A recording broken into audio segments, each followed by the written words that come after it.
செம்ம ஸ்டைலா இருக்காரு. Stylish star. உஷா உஷா. ചില സമയങ്ങളിൽ ഭാഗ്യം ഏതു വഴിക്കാണ് വരുന്നതെന്ന് ദൈവത്തിന് മാത്രമേ അറിയൂ. നമ്മൾ കൃത്യസമയത്ത് അവിടെ ഉണ്ടായിരുന്നാ മതി. വണ്ടി എടുക്കടാ. ഇങ്ങനെയുള്ള വരുമാനാ സാറേ ശശാങ്കൻ. പരിചയപ്പെടുത്തൂല, കുറച്ചില്ല. ഹലോ, നേരെ നോക്കി വണ്ടി ഓടിക്കണം. എങ്ങോട്ടായത്? കുറെ നേരമായല്ലോ നേരെ നോക്കുന്നു. ആ സി എ പറഞ്ഞാലൊരു പോയിന്റ് ഉണ്ട് സാറേ. നമ്മുടെ സ്വന്തം വീടാണെങ്കിൽ പിന്നെ ഒരുത്തിനും നമ്മളെ ഇറക്കി വിടില്ല. ഇങ്ങനെയൊന്നും സംഭവിക്കൂല. മോന്റെ വീടാ, മൂത്ത മോന്റെ ദിലീപിന്റെ. ഇതിന്റെ പണി തീരുന്നതിന് മുമ്പ് അവനൊരു ആക്സിഡന്റിൽ പോയി. എനിക്കാണെങ്കിൽ പിന്നെ ഒന്നും ചെയ്യാനും പറ്റിയില്ല. ഒരുപാട് പേർക്ക് ഇതിലെ കണ്ണുണ്ടായിരുന്നു, ഞാൻ കൊടുത്തില്ല. ഇത് സാർ എടുത്തോ, എന്നിട്ട് സാറിന് ഇഷ്ടമുള്ള ഒരു തുക എനിക്ക് തന്നാ മതി. ഞാൻ കാരണ സാർ ഇന്നലെ അകത്ത് കിടക്കേണ്ടി വന്നത്. സത്യം പറഞ്ഞാൽ അതിന്റെ ഒരു വിഷമമുണ്ട് എനിക്ക്.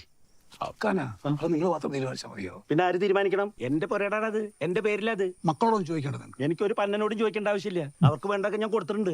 നീ നിന്റെ കാര്യം നോക്കി പോടാ.